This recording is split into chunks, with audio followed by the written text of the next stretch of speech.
Hello everyone, this video I'm going to speak about calculations involving moles. Let's get started. Away from chemistry, let's speak about making pancakes. If you would like to make five pancakes,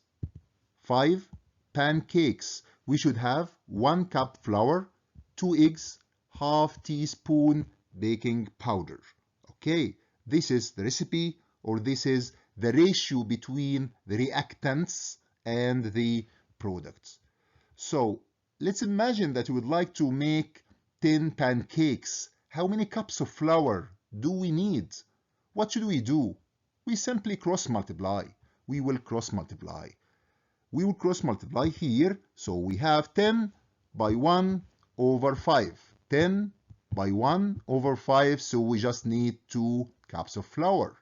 Let's check another scenario. As you can see here, I wrote my equation. Why I need the equation? Because I need to check the mole ratio or my reference. Okay, if I would like to make 20 pancakes, how many eggs do I need? I have to check my reference. 2 eggs are needed to make 5 pancakes. So how many eggs to make 20? I will cross multiply. So it's 20 by 2 all over 5. 20 by 2 all over 5. So it is 8. So I need 8 eggs to make 20 pancakes.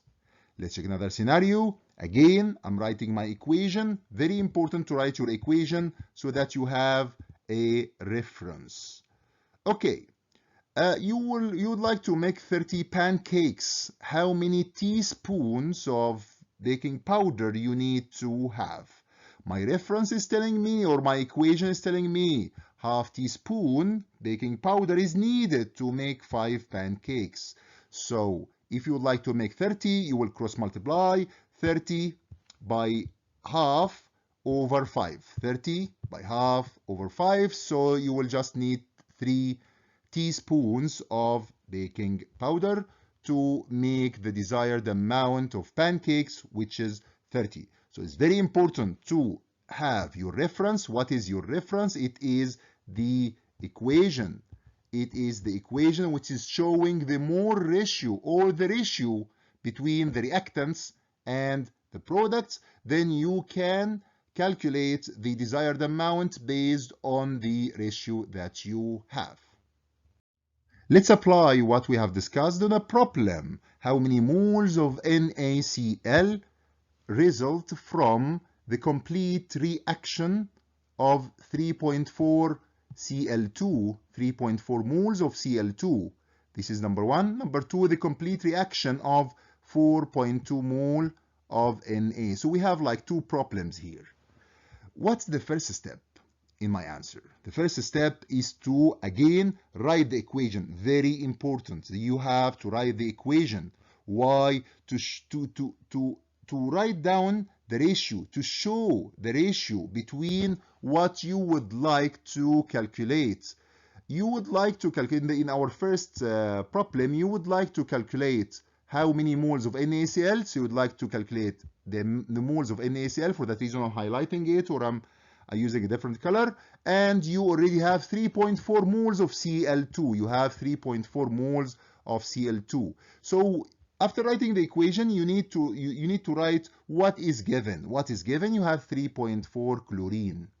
And what's missing? What's missing is the number of moles of NaCl. So what we are going to do is just cross multiply. So it will be 3.4 times 2 all over 1. Here, there is no number here before Cl2, so we have 1 mole Cl2. So we will have 6.8 moles of NaCl if you use 3.4 moles of Cl2. Let's check the second problem.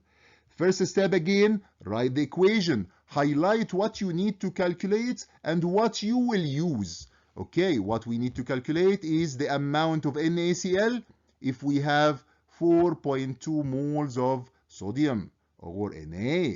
So we have here 4.2 Na, and what's missing is the amount of NaCl.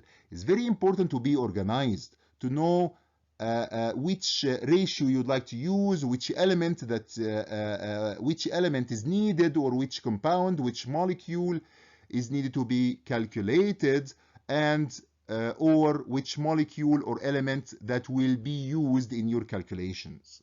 For that reason, it's very important to check, okay, I have 4.2 sodium. Where is sodium? Yeah, here is sodium. So I have to put the 4.2 just below sodium. You need to care about organizing your answer so that you can display your answer in a clear and neat way.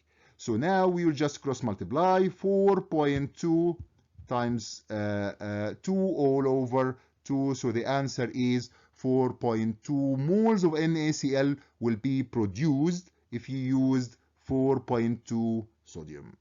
And that's it.